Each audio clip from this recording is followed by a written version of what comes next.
నా దేవుడు సమర్థుడు. నువ్వు ఎక్కడైతే సిగ్గుపరచబడతావో అక్కడే దేవుడు నీ తల పైకి తెరచుగా నిలబెడతాడు. మన దేవుడు ఎంత శక్తివంతుడంటే నువ్వు ఆహారం కోసం భూమి చూస్తావు, కన్న దేవుడు ఆకాశం నుంచి కూడా రప్పించగలడు. హల్లెలూయా! ఈ నిరీక్షణ మనకు ఉంది. నేను ప్రకటిస్తున్న దేవునికి అసాధ్యమైనది ఏది లేదు. శ్రమకు తగినటువంటి ప్రతిఫలం దేవుడు మనకు అనుగ్రహిస్తాడు.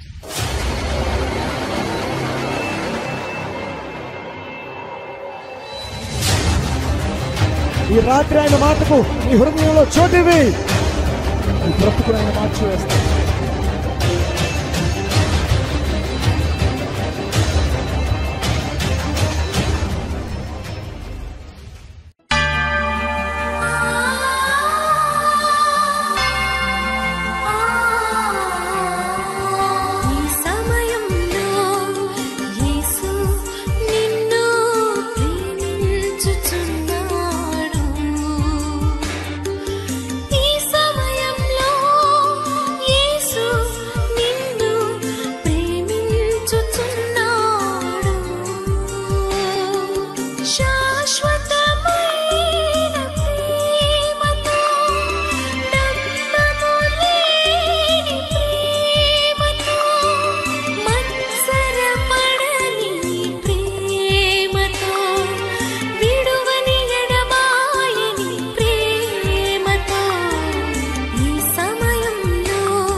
ఈ సమయంలో యేసు నిన్ను ప్రేమించుచున్నాడు అనే కార్యక్రమాన్ని వీక్షిస్తున్న మీ అందరికీ మా హృదయపూర్వక వందనములు. ప్రియమైన స్నేహితులారా, మనం ఏ కష్టంలో ఉన్నా మనకి ధైర్యం ఇచ్చేది మన యేసయ్య వాక్యమే. ఆ వాక్యం మనలో ఉన్నప్పుడే విశ్వాసముగా ప్రార్థన చేయగలం. ఇప్పుడు దైవజనులు వచ్చి వాక్యాన్ని అందిస్తారు. శ్రద్ధగా విందాం.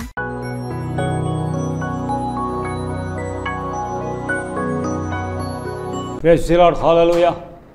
దేవునికి స్తోత్రం కలుగునుగాక. ఈ సమయంలో యేసు నిన్ను ప్రేమించుచున్నాడనే కార్యక్రమాన్ని వీక్షిస్తున్న మీ అందరూ కూడా ప్రభు నామంలో దేవుడు మిమ్మల్ని సంతోషిస్తూ ఆనందభరితులు చేశాడని నమ్ముచున్నాం. మీరు విశ్వాసంలోనూ శారీరకంగా, ఆర్థికంగా, ఆత్మీయంగా బలపడుతున్నాడని కూడా మేము నమ్ముచూ ఉన్నాం. అలాగే ఈ వారం అంతా కూడా వివాహ దినాలు, జన్మదినాలు జరుపుకున్న ప్రతి ఒక్కరికి కూడా ఈ సమయంలో యేసు నిన్ను ప్రేమించుచున్నాడు కార్యక్రమం ద్వారా మా శుభాకాంక్షలు తెలియజేస్తూ ప్రభు యొక్క దయాకీటం సంవత్సరాలంతకు ధరింపజేసి ఇంకా అనేకమైనటువంటి జన్మదినాలు, వివాహ దినాలు దేవుని యొక్క నామంలో ఘనంగా జరుపుకునేలాగా వారి యొక్క ఆశలన్నీ కూడా నూతన సంవత్సరాలు ఫలింపచేలా ప్రార్థిస్తున్నాం. దానికి స్తోత్రం కలుగునుగాక. అలాగే మన యొక్క సమయం మనకి దేవుడు అనుగ్రహించాడు. ఈ సమయాన్ని బట్టి దేవుని స్తుతిస్తూ ఉన్నాం.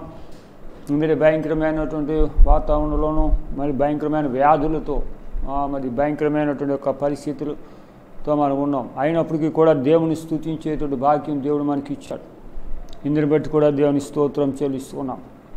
ఈ దేవుని యొక్క వాక్యంలో మనం చూస్తున్నాం. కొరింథీయులకు రాసిన మొదటి పత్రిక 1వ అధ్యాయం దేవుని యొక్క వాక్యం చదువుతున్నాం. 4వ వచనం.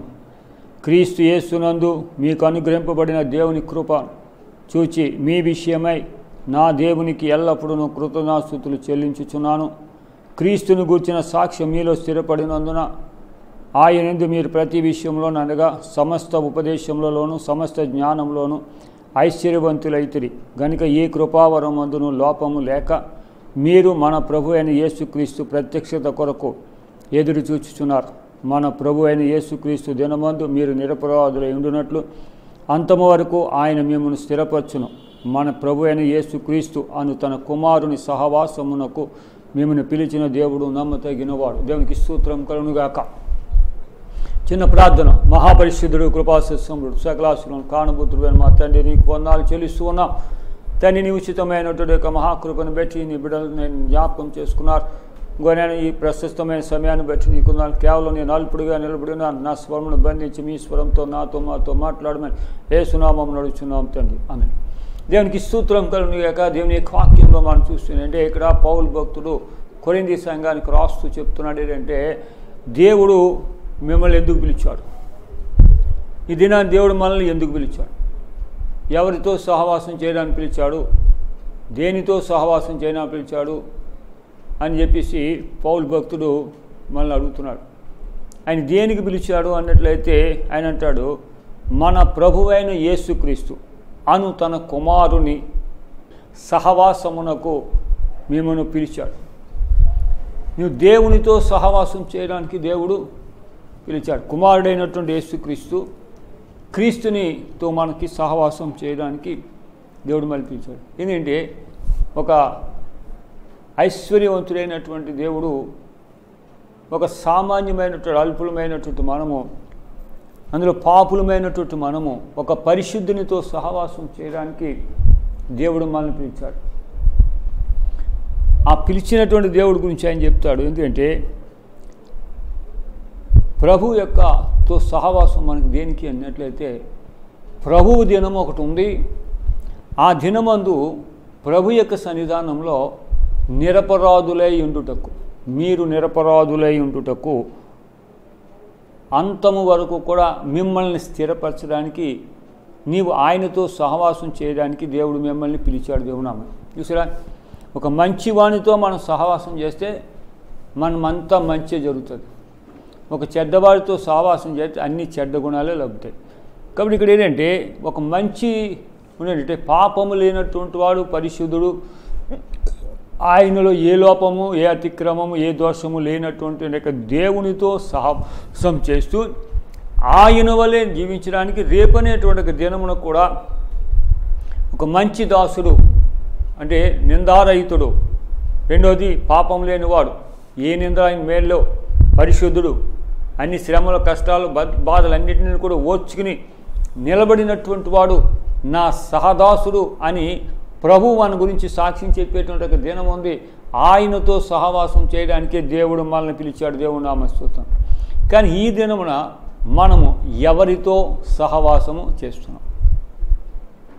ఈ దినమున మనము లోకులతో మనం ఎక్కువ సహవాసం చేస్తున్నాం, లోకముతో మనం సహవాసం చేస్తున్నాం, లోక మనుషులతో సహవాసం చేస్తున్నాం, లేదా వ్యసనాలతో సహవాసం చేస్తున్నాం. మనలోనే పరిశుద్ధను పోగొట్టుకుంటున్నాం, మనలోనే పవిత్రతను పోగొట్టుకుంటున్నాం, మనలోనే నిశ్చయతను పోగొట్టుకుంటున్నాం, మనలోనే నిరీక్షణ పోగొట్టుకున్నాం, మనలోనే విశ్వాసమును పోగొట్టుకుని అవిశ్వాసుల వలె మనము దేవునితో సహవాసము చేయలేనటువంటి వారిగా మనము సహవాసం చేస్తున్నాం. కానీ దేవుడు నన్ను పిలిచింది ఎందుకంటే ఆయనతోనూ సహవాసం చేయడానికే. ఒక ధనవంతుడి భూమి మీద సహవాసం చేయడానికి మన పిల్లడు ఓ పని చేయడానికి పిలుస్తాడు. కానీ దేవుడైతే తనతో సహవాసం చేయడానికి దేవుడు మనల్ని పిలుస్తాడు.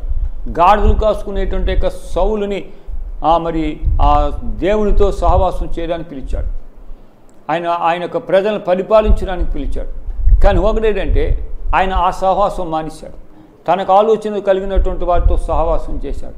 ఆ సహవాసం అతను ఏం చేసిందంటే దేవుని నుంచి దూరపరిచింది. అందుకని ఆయన చెప్తాడు, అతను నేను విసర్జించాను. సహవాసం లేనటువంటి జీవితం. అలాగే మనం దావీదు భక్తుని మనం చూస్తాం. దావీదు దేవునితో సహవాసం చేశాడు. దావీదు దేవునితో సహవాసం చేశాడు కనుక ఆయన జీవితంలో కొన్ని తప్పులు ఉన్నప్పటికీ, కొన్ని పొరపాట్లు ఉన్నాయి, అయినప్పటికీ కూడా ఆయన ప్రతిదానికి కూడా దేవునిలో మనం పవిత్రతను పోగొట్టుకోకూడదు, అపవిత్రతను మనం తెచ్చుకోకూడదు, పరిశుద్ధంగా మనం ఉండాలి. కాబట్టి ఆయనతో మనం పరిశుద్ధంగా కొన్ని విషయాల్లో ఆయన తప్పిదాలన్నింటినీ కూడా, ఆయన అతిక్రమాలన్నింటినీ కూడా ఏం చేసి ఒప్పుకొని విడిచిపెట్టినాడు అని దేవుని నామస్తోత్రం. ఆయన ఒప్పుకున్నాడు, దాన్ని విడిచిపెట్టాడు. మరి ఈ దినం మనం ఒకవేళ పొరపాటు చేస్తున్నాం, ఒక సందర్భాల్లో వాటిని ఒప్పుకుని ఆ పరిశుద్ధతను మనం కాపాడుకోగలుగుతున్నామా లేదా ఒకసారి చూడాలి. నువ్వు పాపిగా ఉన్నావు, అపవిత్రమైన జీవితంలో జీవిస్తున్నాం, పాపలోకంలో మనం జీవిస్తున్నాం, పాప పెదవులతో జీవిస్తున్నాం. అయినప్పటికీ కూడా ఆయన పిలుచుకునే ముందట నేను ఏ విధంగా పిలిచాడో తెలుసా? ఈ కొరింథీయులకు రాసిన మొదటి పత్రికలోనే మనం చూస్తే ఆయన 2వ వచనం ఉంటాడు, కొరింథీలోనున్న దేవుని సంఘమునకు అనగా క్రీస్తు యేసునందు పరిశుద్ధపరచబడిన వారై. క్రీస్తు యేసులో పరిశుద్ధపరచబడిన, నువ్వు ఎందులోనూ పరిశుద్ధపరచబడలేవు. ఏ నామంలో నీకు పరిశుద్ధత రాదు, ఏ విషయంలో నీకు పరిశుద్ధత రాదు. కానీ ఎక్కడ పరిశుద్ధత? యేసుక్రీస్తు యొక్క నామములోనే క్రీస్తు యేసునందు మాత్రమే మనకు పరిశుద్ధత అని ఉంటుంది. కాబట్టి ఆ క్రీస్తు యేసుని లోకమునకు పంపించాడు. ఈ లోకమునకు పంపించినటువంటి దేవుడు ఎప్పుడు ఆయన ప్రణాళిక ఉంది, ఎప్పుడు వేశాడు? మనం అందరం పాపులుగా ఉన్నాము, అయ్యో వీళ్ళు పోతున్నారని చెప్పేసా? కాదటండి. ఆయన ఎప్పుడు మనల్ని ఆయనలో పిలవడానికి సిద్ధపరచబడ్డాడంటే ఎఫెసీయులకు రాసిన పత్రికలో దేవుని యొక్క వాక్యంలో మనం చూస్తే 1వ అధ్యాయము 6వ వచనంలో, మనము తన ఎదుట పరిశుద్ధులమును నిర్దోషములనై ఉండవలనని జగత్ పునాది వేయబడక మునిపే ప్రేమ చేత ఆయన క్రీస్తులో మనలను ఏర్పరచుకొనెను. దేవుని నామమున స్తుతి.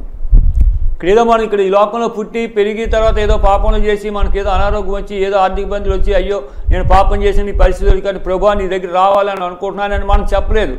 ఈ జగత్కి అసలు పునాది అనేటువంటిది లేనప్పుడు, ఈ జగత్తు శూన్యములో ఉన్నప్పుడేనట దేవుడట మనలను ఏ రీతిలో అంటే ఆయన తెలుసు ఈ భూమి మీద బతుకుతున్న మనుషుల యొక్క హృదయాలు చెడ్డవి కనుక వారందరూ పాడైపోయి తిరుగుతారు. కాబట్టి ఆ పాడైపోయినటువంటి ప్రతి ఒక్కరిని కూడా పరిశుద్ధపరచాలంటే అది నా కుమారుడైనటువంటి యేసుక్రీస్తు ద్వారానే జరుగుతుందని చెప్పేసి జగత్ పునాదిలోనే ఆయన ప్రణాళికను ఏర్పాటు చేసుకుని మనలను ముందుగా తన కోసం, ఇది ఎవరి కోసం మనం పిలువబడింది ఎవరి కోసం? యేసు గురించి, లోకం గురించి కాదు, రాజకీయ నాయకుల గురించి కాదు, లేదా అధికారుల గురించి కాదు, డబ్బున్న వాళ్ళ గురించి కాదు. దేవుడు పిలుస్తా యేసు కొరకు మనలను ముందుగా తన కోసము నిర్ణయించుకుని మనము తన ఎదుట పరిశుద్ధులమును నిర్దోషములై ఉండవలని. పరిశుద్ధతలో ఉండాలి, నిర్దోషం అది పవిత్రత. అపవిత్రత ఏదైనా తడి పని చేసి ఉంటే మనలో అపవిత్రత వస్తుంది. ఆ అపవిత్రతను కడుక్కున్న తర్వాత మళ్ళీ అపవిత్రతను తెచ్చుకోకూడదు. అందుకే విలాప వాక్యం అంటాడు, కాలు కడిగిన తర్వాత మరలా నేను మురికిలో కాలు ఎందుకు పెట్టాలి? మనం మురికితో ఉన్నాం, మురికి రక్తంతో మనం పొర్లుతున్నాం. అటువంటి మురికి రక్తంతో పొర్లుచున్నటువంటి మనల్ని దేవుడు తన పరిశుద్ధ రక్తంతో కడిగి పరిశుద్ధపరిచి మనలో ఏముందట? పరిశుద్ధ నిర్దోషములైన, ఏ నేరము లేనటువంటి వాడిగా. నువ్వు చేసిన ప్రతి నేరమును కూడా దేవుడు క్షమించాడు. కాబట్టి నువ్వు నేరము లేనివాడుగా అంటే పాపం లేనివాడుగా పరిశుద్ధుడిగా ఉండడానికి ప్రభు అంట జగత్ పునాది వేయబడక మునిపే ప్రేమ చేత. చూసిరా, ఒక పాపి మీద దేవుడికి ఉండే ప్రేమ అంటే దేవుడి నామమున స్తుతి. నేను పాపిని, నా మీద ఉండే ప్రేమ చొప్పున ఆయన నన్ను పిలుచుకున్నాడు. ప్రేమ చేత ఆయన క్రీస్తులో మనలను ఏర్పరచుకునేను. దేవుని నామమున స్తుతి. దేవుడు మనల్ని ఏర్పరిచినట్టు క్రీస్తులో ఏర్పరచుకున్నాడు. ధనంలోను, బంగారంలోను, వెండిలో ఏర్పరచుకోలేదు, క్రీస్తులో ఏర్పరచుకున్నాడు. ఏం చేత? నువ్వు పరిశుద్ధులమును నిందారహితులుగా ఉండడానికి దేవుడు మనల్ని పిలుచుకుని ఆ రీతిగా నువ్వు జీవించాలంటే, పరిశుద్ధతగాను నిందారహితులుగా నువ్వు జీవించాలంటే లోకముతో సహవాసం చేస్తే నువ్వు పరిశుద్ధులుగా ఉండలేవు. లోకంతో సహవాసం చేస్తే నువ్వు నిందలేని వాడిగా ఉండవు, నువ్వు నిరపరాధిగా ఉండవు. ఎందుకంటే లోకము నిన్ను అనేక రకాలైనటువంటి ఉచ్చుల్లో నిన్ను పడేస్తుంది. ఏదో రకమైనటువంటి పాపంలో, ఏదో రకమైనటువంటి దోషంలో, ఏదో రకమైనటువంటి నిందలో పడతాయి. కాబట్టి అందుకని ఏంటంటే నువ్వు వాళ్ళతో నీవు ఉండకుండా నిన్ను నా కుమారుడైనటువంటి యేసుతో మాత్రం నువ్వు సహవాసం చేస్తే, నా కుమారుడు ఎలాగైతే పరిశుద్ధుడో నీవును కూడా అలాగే పరిశుద్ధుడిగా ఉంటావు అని చెప్పేసి దేవుడట ఆయన గురించి మనల్ని ఏర్పాటు చేసుకున్నాడని దేవుడు నామమున స్తుతి. కానీ ఈ దినం మనం ఏం చేస్తున్నాం అంటే ఆయన దగ్గర పరిశుద్ధపరచడానికి, పవిత్రపరచడానికి వచ్చాం. కానీ ఆయన పరిశుద్ధపరిచేయడానికి మనం సంతోషిస్తున్నాం, పవిత్రపరిచేయడానికి సంతోషిస్తున్నాం. కానీ మళ్ళీ మనం ఎక్కడుందంటే ఏదైతే విడిచిపెట్టొచ్చో మళ్ళీ అదే స్థితికి మనము వెళ్ళి మన యొక్క పవిత్రతను పోగొట్టుకున్నాం, అపవిత్రతలో మనం జీవిస్తున్నాం. అలాగే మనం యొక్క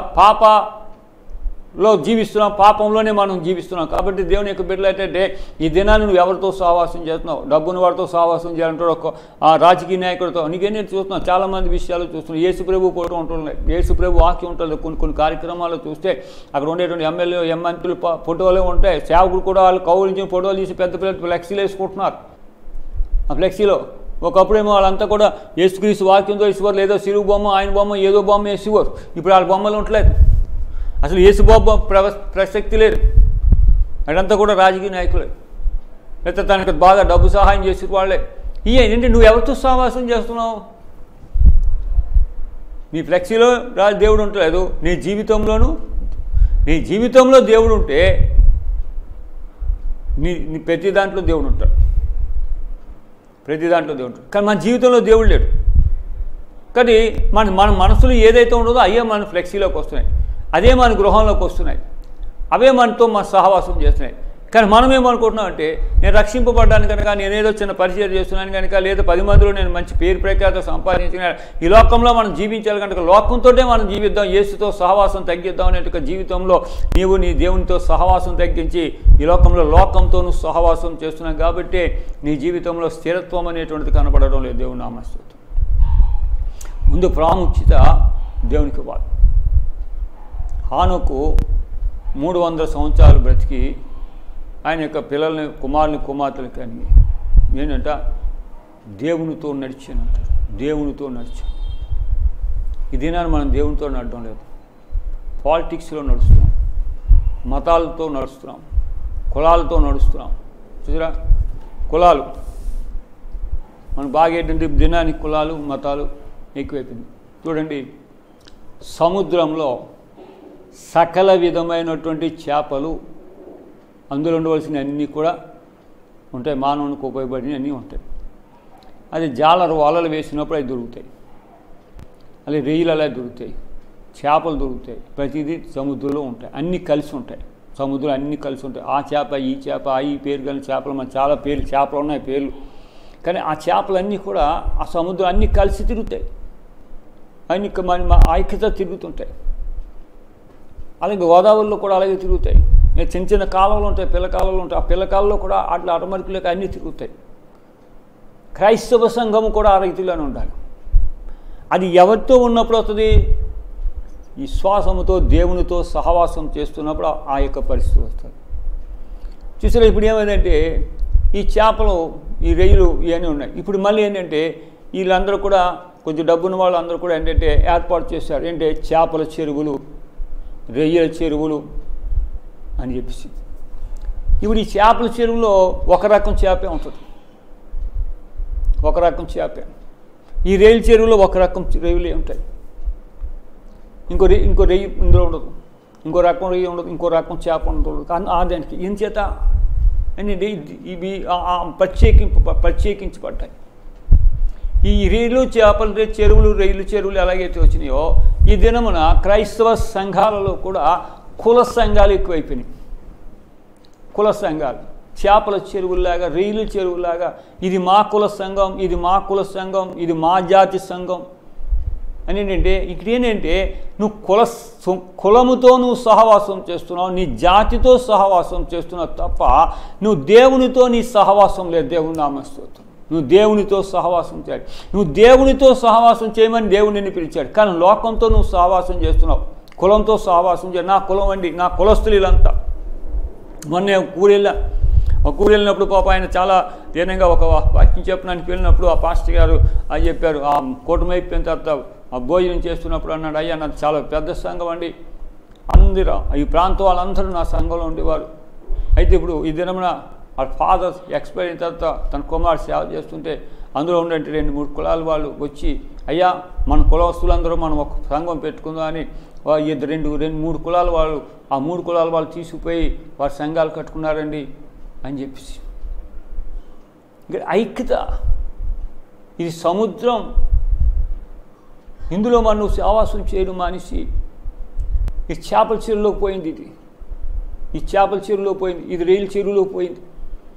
అంటే ప్రత్యేకింపబడ్డా ఉన్నావు నువ్వు. క్రీస్తు ఏమన్నాడు? లోకంలోంచి నిన్ను పరిచాను, కానీ నేను నాలోని నేను మళ్ళీ నీ కులంలో నువ్వు ప్రత్యేకింపబడినాను కాదు దేవుడు పిలిచింది. దేవునితో సహవాసం లేని వాళ్ళు ఏంటంటే ఇలాంటి చేపల చెరువులు, రొయ్యల చెరువులాగి ఈ దినాన్ని కుల సంఘాలు,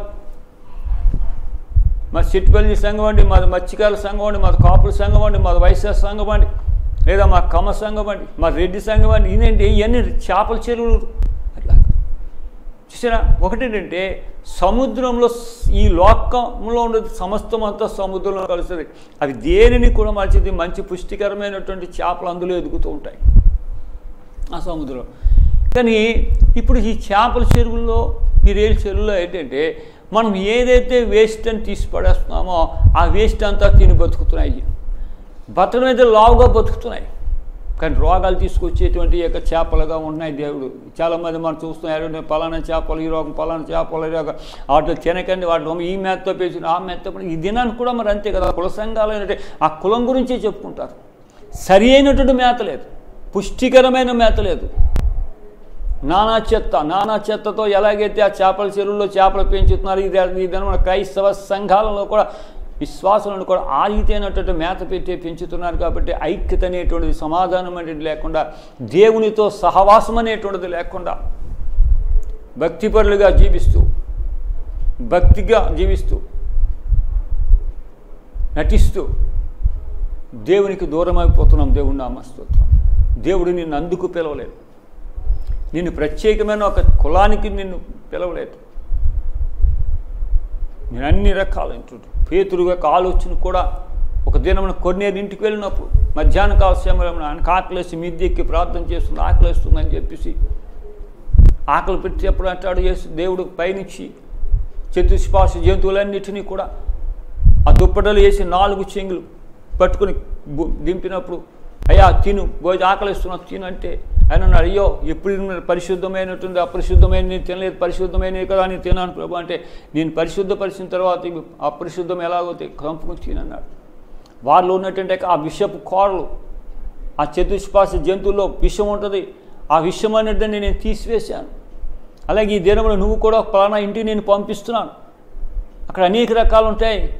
కాబట్టి వాళ్ళందరిలో కూడా నువ్వు ప్రత్యేకింపబడిన వాడుగా, నువ్వు వాళ్ళు కాదని కాదు, వాళ్ళందరికీ కూడా నా మాట చెప్పి వాళ్ళలో ఉండేట లోక సంబంధమైన విషయాన్ని తీసివేసి వాడిని పరిశుద్ధపరిచి, వాడిని పవిత్రపరిచి, వాడు నాతో సహవాసం చేసేటట్లుగా చేయమని చెప్పేసి పేతురుతో దేవుడు చెప్తాడు. దేవుడు నామస్తోత్రం.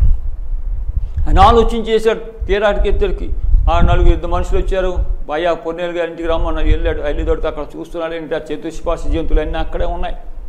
అనేక రకాల కులాల వారు, మతాల వారు, అనేక రకాలైనటువంటి వారు, వివిధ రకాలైనటువంటి ఆశ్చర్యపోయాడు.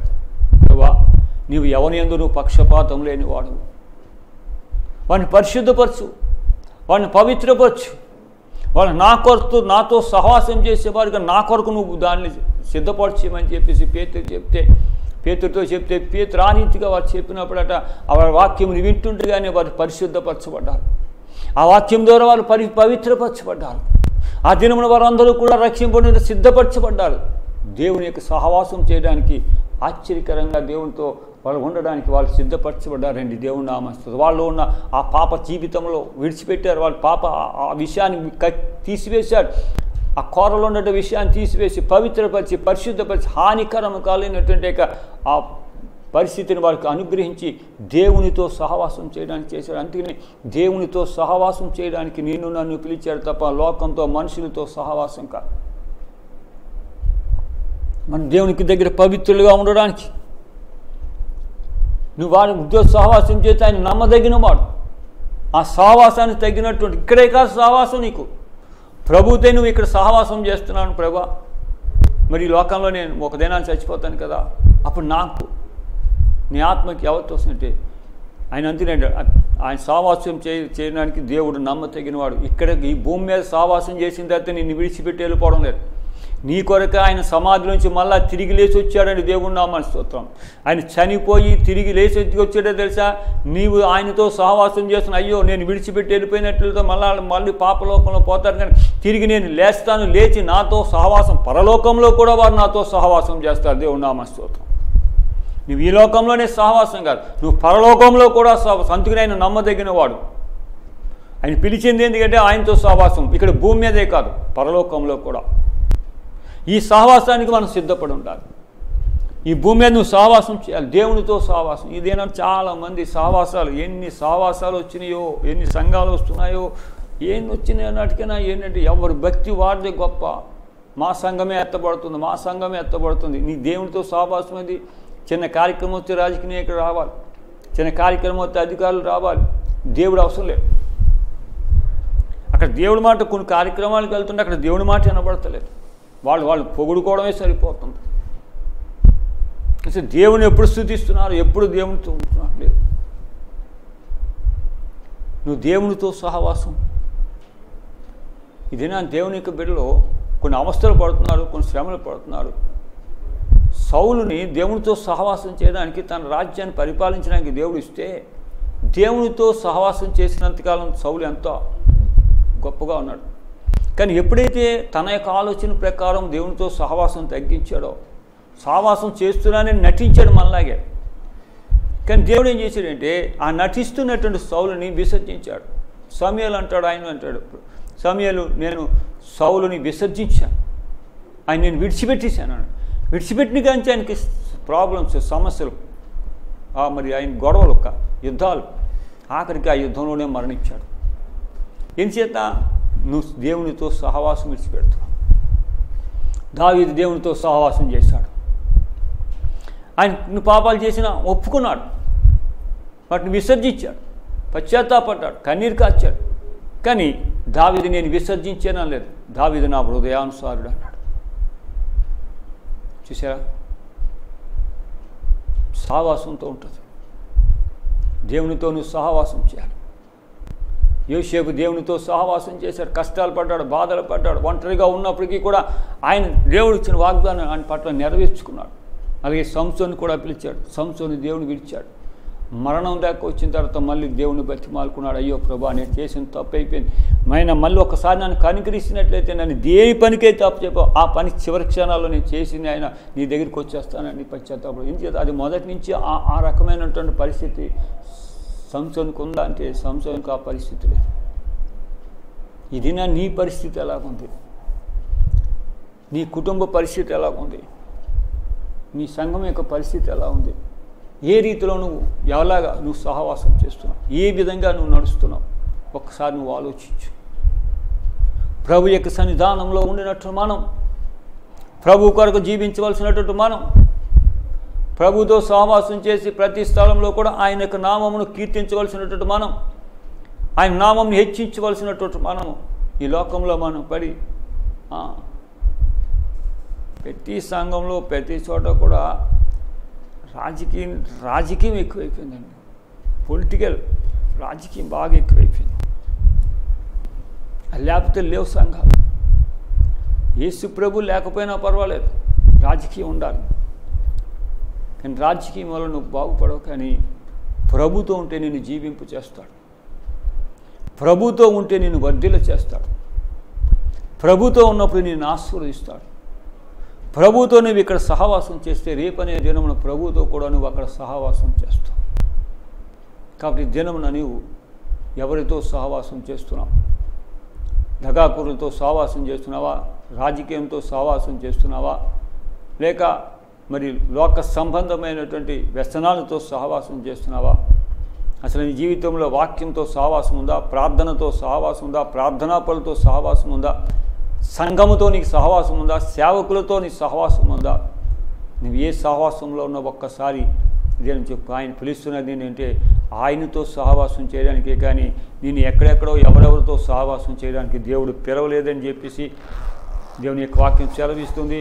దేవుడి మాటలు వెనుకలో దీవించునుగా. ప్రార్థన చేద్దాం. అడగండి, ఈ దినంలో ఒకవేళ దేవునితో సహవాసం చేస్తున్నట్టుగా నటిస్తూ నువ్వు ఇంకా లోకంతో సహవాసం చేస్తున్నట్టే, ప్రభా ఈ దినంలో నాతో మాట్లాడు, నేను నా సహవాసం నీతోటే చేస్తాను కానీ ప్రజలతో లోకంతో కాదు ప్రభా, నేను నీ కొరకే నేను జీవిస్తాను, ఇక్కడే కాదు నేను పరలోకంలో కూడా నీతో ఉండేటువంటి భాగ్యం నా తెచ్చి, నేను ఒకవేళ ఇప్పటి వరకు నేను తప్పు పొరపాట్లు చేసి నేను పాప జీవితంలో ఉన్నట్లయితే ఆ పాపంలో నా తప్పులను సమస్తాన్ని నేను తీసివేసి పరిశుద్ధపరిచి పవిత్రపరిచి నీ సహవాసంలో జీవించి నీతో సహవాసించే కృప దయచేయమని ప్రార్థన చేద్దాం. మహాపరిశుద్ధుడు కృపాసత్య సంపూడు సకలాశీర్వాదములకు కారణభూతుడైనట్టు మా పరలోకపు తండ్రి, నీ ఘనమైన నీ ప్రశస్తమైనటువంటి నామమునకు వందనములు స్తోత్రములు చెల్లిస్తున్నాం. తండ్రి నీ ఉచితమైన మహాకృపను పెట్టి నీ బిడ్డల మెట్టి మమ్మల్ని జ్ఞాపకం చేసుకున్నాం. ఇవనైనా ఏవైనా వాక్యం నాయన నీ బిడ్డ జీవితాల్లో నీరు కట్టి ఇప్పటి వరకు నీతో సహవాసం చేయలేకున్నట్లయితే నీతో ఇప్పటి నుంచే నేను సహవాసం చేసిన ఆయన నీ యొక్క నామమును ఘనపరిచే బిడ్డలుగా ఆయుక్తపరిచి వారి యొక్క అవసరతలు తీర్చబడ సాయించం. అలాగైనా అనేకమైన రోగాలతో బలహీనలతో నేను తన్ని డెంగ్యూ వ్యాధి, టైఫాయిడ్ అయినా కరోనా వైరస్లు, ఈ వైరస్లతో అనేక మంది బిడ్డలు నేను సతమవుతూ నైనా రేట్లు పెరిగిపోయి విస్తారంగా నేను సామాన్య మానవులు బ్రతకలేని పరిస్థితిలో ఉండగా ఒక్కసారి మీరు జ్ఞాపకం చేసుకుని సాయించండి. అలాగే వాతావరణాన్ని స్వాధీనపరచుకోండి. ఎక్కడ చూసినా వర్షాలు ఎక్కడైనా పొంగిపోయి ఉన్నాయి ప్రభా, నీ కొన్నాళ్ళు తన్ని ఆయన నిరాశలే ఉన్నారు ప్రభా. అటువంటి పరిస్థితులు కూడా మీరు చక్కబరిచి సహాయం చేసి మైంపెచ్చి నీ కృపా కృపాసన తోడుగుంచండి.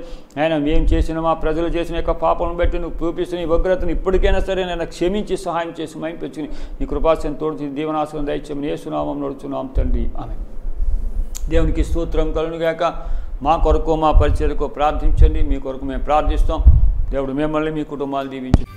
మీరు విన్న ఈ వాక్యం మిమ్మల్ని బలపరచునని మేము నమ్ముచున్నాం. మీ ప్రార్థన అవసరతలు ఏమున్నా మాకు ఫోన్ చేయండి, మేము తప్పకుండా మీ గురించి ప్రార్థిస్తాం. మా అడ్రస్ దైవ ప్రార్థనా మందిరం, door number 16-40-16/2A, Balavenkat Nagar, Samamurthy Nagar, Kakinada, east Godavari district, Andhra Pradesh.